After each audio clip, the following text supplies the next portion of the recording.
Sociology में ना बहुत से थिंकर्स होते हैं, बच्चे बड़े परेशान हो जाते हैं, सर कैसे याद रखें? देखो मैं चाहता हूँ बताना, ये आपके दोस्त हैं, धीरे-धीरे ना आप इनके बारे में ज़्यादा जानते रहोगे, you will be able to use them.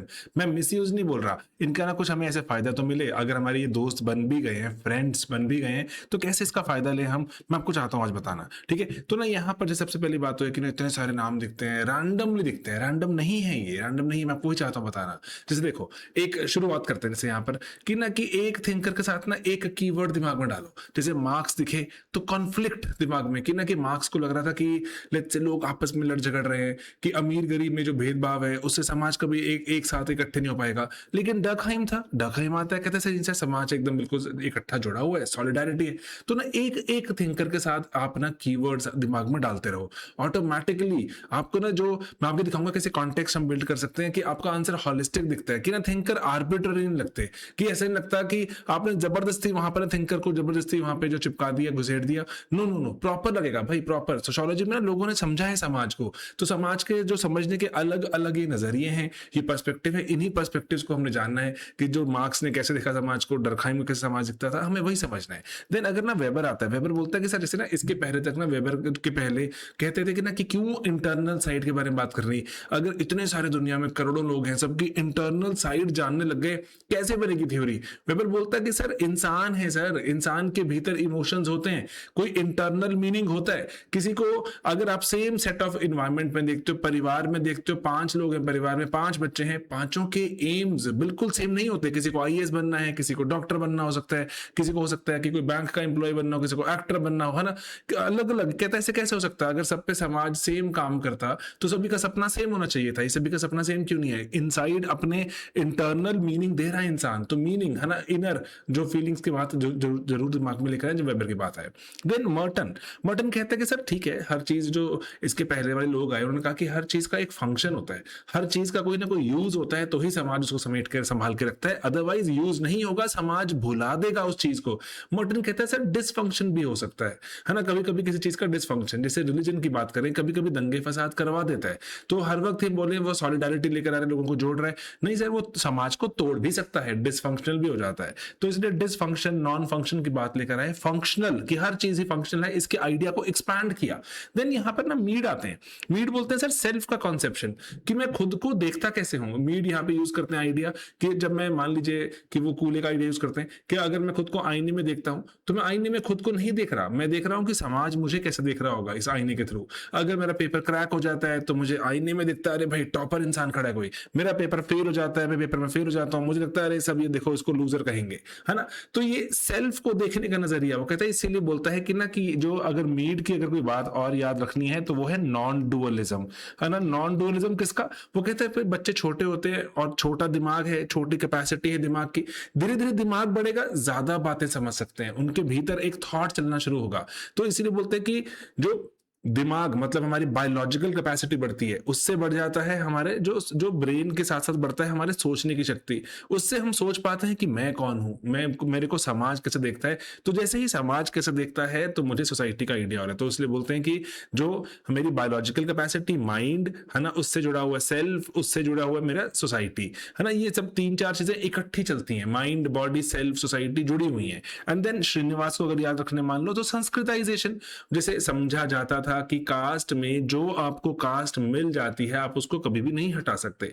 मान लीजिए अगर मैं क्षत्रिय कम्युनिटी का हूं, मुझे ब्राह्मण बनना है, ये अलाउड नहीं था, है ना? तो लेकिन श्रीनिवास ने रिसर्च करी, श्रीनिवास कहते हैं ऐसा हुआ है सर, दुनिया में ना लोगों ने अपनी कास्ट लॉन्ग टर्म में चेंज कर दी है। तो इसलिए बोलते हैं सर वर्ण होता है ना, वर्ण वाला सिस्टम जिसमें ब्राह्मण क्षत्रिय है ना, शूद्र, ब्राह्मण क्षत्रिय और जो हमारे पास वैश्य शूद्र और दलित, हमारे पास ऐसे 4 एंड एक आउटकास्ट बोल देते हैं, दलित हो जाते हैं। तो श्रीनिवास बोलते हैं सर ये ना वर्ण सिस्टम तो है दुनिया में, लेकिन कास्ट है प्रैक्टिकल, वर्ण है किताबों में, कास्ट है प्रैक्टिकल, प्रैक्टिकली लोगों ने अपने तौर तरीके चेंज किए। लोगों ने अगर ब्राह्मण्स के आइडियाज को, लॉन्ग टर्म के आइडियाज को कॉपी करना शुरू किया तो जनरेशन आफ्टर जनरेशन ऐसे करते रहे कि जैसे सुबह उठ के नहाना एंड साफ सफाई रखना एंड मंत्र जाप करना एंड अपने बच्चों के नाम ऐसे रखना जैसे सांस्कृतिक नाम होते हैं, औरतों को घर में कन्फाइन करना। वो कहते हैं ऐसे ऐसे चीजें फॉलो की। जो लोअर कास्ट थी उन्होंने ब्राह्मण जाति को कॉपी करना शुरू किया, इमिटेशन, इमिटेशन बोलते हैं। तो कहते हैं उसे ना बहुत बहुत बहुत जो सालों बाद ऐसा लगना शुरू हो गया, आसपास के लोगों ने मान लिया कि शायद ये जो लोग लोग रह रहे हैं ना, ये लोअर कास्ट नहीं है, ये अपर कास्ट नहीं, ब्राह्मण्स है। तो उसको जो श्रीनिवास कहते हैं संस्कृताइजेशन। तो अब देखो, मार्क्स सुनते ही कन्फ्लिक्ट दिमाग में आ रहा है, डर्कहाइम सॉलिडारिटी, वेबर से इंटरनल साइड कुछ मीनिंग की बात आ रही है, मॉर्टन ने फंक्शनलिज्म को एक्सपैंड किया, डिसफंक्शन, नीड से सेल्फ, ऐसे ना लिस्ट बनाते चलो कि घोड़े को देख के क्या दिमाग में आएगा, एंड देसाई को देख के क्या दिमाग में आएगा, गेल ऑमवेट को देख के क्या दिमाग में आएगा, है ना। तो ऐसे दिमाग में ना एक लिस्ट बनाते रहो, ग्रेजुअली एक एक कीवर्ड से शुरू करो, आपको ऑटोमेटिकली आइडिया लगेगा। पेपर में सवाल दिखेंगे, आपको दिखेगा। जैसे ना Pratibha Lama, she got through, and अभी वो जैसे इंडियन फॉरेन सर्विसेज में है, she was one of our students, तो उनके जैसे ये फ्लैश कार्ड बहुत ही बढ़िया है। और जो यहाँ पे ना कैसे थिंकर्स को समेटा हुआ है, बहुत बढ़िया एग्जांपल है। जैसे टी.एच. मार्शल, है ना, सिटीजनशिप में यूज होगा, क्या किताब का नाम है, क्या आइडिया है, कैसे मूव हुआ, है ना, ये एक सिंपल फ्लैश कार्ड के आगे पीछे लिखी हुई चीजें हैं। देन रॉबर्ट मॉर्टन, है ना, क्या कॉन्सेप्ट था, सब कुछ देखो। 3 जो उनके पोस्टुलेट्स लिखे हुए हैं, कौन से बुक में लिखा, latent manifest function, unanticipated consequences क्या होते हैं, है ना, कॉन्सेप्ट रेफरेंस ग्रुप थ्योरी कहां पे मिलता है, कौन से स्टडी में देखा, and then social structure economy में स्ट्रेन थ्योरी। आप देखिए एक फ्लैश कार्ड में रॉबर्ट मॉर्टन के मोस्ट इंपॉर्टेंट कीवर्ड्स आ गए हैं। अब मेरा आंसर सोशियोलॉजिकल होना शुरू हो जाएगा। रिट्जर के बारे में बात करें, बुक लिखी मैकडॉनल्ड ऑफ सोसाइटी, है ना, इसका मतलब क्या रहता है और इससे हम क्या एक्सपेक्टेशन लेके चलें यहां पर ना। इसलिए मैं चाहता हूं बताना कि ये just one of a few samples, है ना, जो हम जैसे देख सकते हैं। तो ये प्रतिभा लामा के जो आइडिया, जो फ्लैश कार्ड की टेक्निक, ये जीएस में भी यूज करना, ना सिर्फ सोशो में। और ना थिंकर्स को ना स्टोरी में तब्दील करो। जैसे देखो, इनको ना कनेक्ट करने की कोशिश करो, आइसोलेट मत करो थिंकर्स को। ये समझ के देखना, सोशियोलॉजी में ये बहुत जरूरी है। यूपीएससी सोशियोलॉजी में आपको अपनी बात जो एग्जामिनर को समझानी है, कन्विंस करना है, तो आपको जो अपने थॉट को, आर्ग्यूमेंट को थोड़ा सा पिरोना पड़ेगा, वीव करना पड़ेगा। तो यहां पर ना देखो, सोसाइटी को समझ कर देखो, जैसे कि सोसाइटी में टेंशन क्या किस चीज से क्रिएट होती है, मार्क्स ने समझा, लेकिन सोसाइटी फिर भी जुड़ी हुई है। ये डर्कहाइम ने समझा कि अगर टेंशन है तो सोसाइटी को एकदम बिखर जाना चाहिए। डर्कहाइम कहता है मैं समझाता हूं सर सोसाइटी कैसे जुड़ी हुई है। एंड देन लेकिन मैं कोई काम करने चला हूं कि किस कारण से कर रहा हूं काम, क्या मुझे समाज के चलते वो काम करना है, क्या मेरी कोई इंटरनल साइड है, कोई मोटिवेशनल एस्पेक्ट है मेरा, है ना, तो क्या है वो जो कारण, मैं क्यों कर रहा हूं काम, ये इस पे फर्दर इंप्रूवमेंट। लेट्स से आप जो टेलकेट पार्सन्स की बात कर लीजिए, समझ रहे हैं बात ये कि ना कि आप ना जो चीजों को पिरोना शुरू करेंगे ना, लाइन से वीव करेंगे, आंसर्स बढ़िया बनते हैं एंड थिंकर्स ऑटोमेटिकली वहां पे इंटीग्रेट हो जाते हैं। नंबर आते हैं बच्चों के, हम कितने सालों से बच्चों से काम करते हैं, बस यही सिखाना होता है बच्चों को। इसलिए आप चाहे तो टेबल बना सकते हैं, जैसे मार्क्स का आइडिया कॉन्फ्लिक्ट, है ना, और ये क्या एंगल है, इनइक्वालिटी से शेप करते हैं। डर्कहाइम का आइडिया है कि समाज एक ऑर्डर में रहता है, चाहता है कि ऑर्डर मेंटेन रहे, इक्विलिब्रियम रहे, एंड सोसाइटी को होल्ड करने के लिए क्या चाहिए। वेबर ने इंटरनल साइड की बात करी, है ना, जो इंटरनल मीनिंग की बात। तो इसीलिए आपने यहाँ पर पीवाईक्यूज भी जरूर देखें। जैसे हमने पूरे के पूरे एक पीवाईक्यू सॉल्व करके फ्री ऑफ कॉस्ट पीडीएफ हमारी वेबसाइट sleepyclasses.com पे लगाया हुआ है, आप उसको डाउनलोड करें। एंड जो अगर बुक चाहिए तो बुक आप जो अमेजॉन वगैरह से खरीद भी सकते हैं, वहां पे बुक है वो ना, वो तो छपी हुई किताब है ना, तो उसके तो of course that is paid, लेकिन PDF free of cost for all of you. आप इसको समझ के देखिए, जो पीडीएफ में जो यहाँ पे कंटेंट मिल रहा है, it's comparison of all the question. मैंने सभी सवाल सॉल्व कर दिए हैं जो अभी तक यूपीएससी ने 2013 के बाद से पूछे हैं, 2025-26 अभी आ जाएगा पेपर, तो वो भी सॉल्व करके डाल देंगे। तो getting it, this is important. And then यहाँ पे जैसे जो क्वेश्चन देखिए आपकी ना, सेलिएंट फीचर्स ऑफ एलियनेशन बताइए, तो समझ के देखिए कि यहाँ पे कैसे यूज हुआ, एंड है ना, और हिस्टोरिकल मटेरियलिज्म एग्जामिन कीजिए कंटेम्प्रेरी सोसाइटी में, समझ के देखिए। पीवाईक्यूज देखेंगे ना, आपको एप्लीकेशन करनी समझ आएगी, यू विल स्टार्ट अप्लाइंग कि मैं मार्क्स को समझ रहा हूं तो मैं कैसे अप्लाई करूं। तो इसलिए पीवाईक्यूज बहुत बढ़िया चीज रहती है। 3 बार तो चीजें रिवाइज करनी चाहिए। आज पढ़ो, आज के बारे में ही, आज जो लेक्चर लगाया आपने, क्लास लगाते हो, क्लास के बाद ना बिफोर गेटिंग अप उस चीज को रिवाइज कर लिया करो कि मैंने आज क्या पढ़ा। क्लास लगाने में लेट्स से आपको 2 आवर्स लग जाते हैं, तो क्लास के अंत में उसको रिवाइज कर लिया करो। 15 मिनट भी नहीं लगते, 15 मिनट में कि पूरी क्लास में मैंने क्या पढ़ा।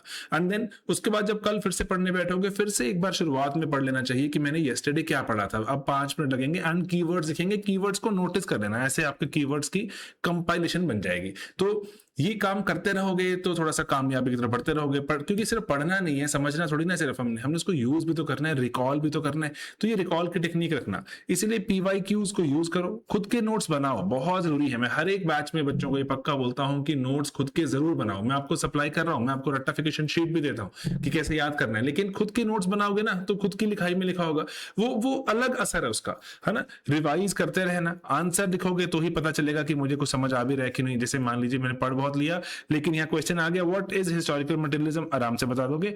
Examine it's relevance in understanding contemporary society, आज की सोसाइटी कैसे समझ सकते हैं ना, थोड़ा अप्लाई करोगे तो ही बात समझ आएगी कि मैं पढ़ पा रहा हूँ जो मैं इतना कुछ, वो अप्लाई हो रहा है कि नहीं हो रहा। पहला इसलिए चीज है समझना, दूसरी चीज है दिमाग में डालना कि मुझे याद आए, तीसरी चीज है याद आ गया सर अब एग्जाम में क्वेश्चन लिखते हुए, अब मैं अप्लाई कैसे करूं, है ना। टॉपर्स कॉपी भी देखते रहो, ये भी हमारी वेबसाइट्स पे अवेलेबल है, आप इसको जरूर देखो। हाईएस्ट स्कोरर्स हैं सोशियोलॉजी के, उनकी टॉपर कॉपीज हमने लगाई है वहां पर। तो इसलिए बाकी जो बैचेस भी रहते हैं आप उसका पार्ट बन सकते हैं। बैचेस में सिस्टमैटिक तरीके से हम जो प्रेप करते हैं, यहाँ वहां भटकना बहुत आसान होता है। सिस्टमैटिक तरीके से चलो, डेप्थ में चलो, इतने सारे बच्चे स्लीपी पे रिलाई करते हैं। और अगर आप यूट्यूब पे लेक्चर देख चुके हैं पहले, यू विल ऑलरेडी नो कि ना कि क्या है हमारे कंटेंट में दम कितना कैसे आता है, कि कितने सारे बच्चे जो फ्री मॉड्यूल से रैंक निकाल देते हैं। लेकिन 44 आवर्स का फ्री मॉड्यूल है, आपको वो जो पढ़ने से सोचो की फाउंडेशन बहुत मजबूत हो जाती है। लेकिन उसके बियॉन्ड जाना चाहिए। जो हमारा, अगर आप प्री रिकॉर्डेड बैचेस में आते हैं 127 आवर्स के हैं, मतलब 83 एक्स्ट्रा आवर्स है ना जो हमारे यूट्यूब से है। तो यूट्यूब के इसको देखने की जरूरत नहीं है। अगर आप पेड बैचेस में आते हैं तो स्ट्रेट फॉरवर्ड पेड बैच में चलिए, और पेड बैच में एक एक चीज को वहां पे टेस्ट भी दीजिए, मेंटरिंग भी कराइए। बाकी लाइव क्लासेस भी होती हैं, लाइव का पार्ट भी बन सकते हैं। तो दो ही तरह की क्लासेस हैं, लाइव है या फिर है हमारी pre recorded. Accordingly you can take a call, है ना।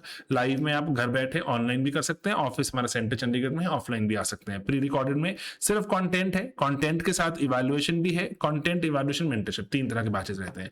तो इसीलिए बिफोर वी एंड हर बार हर चीज को रिवाइज करना चाहिए।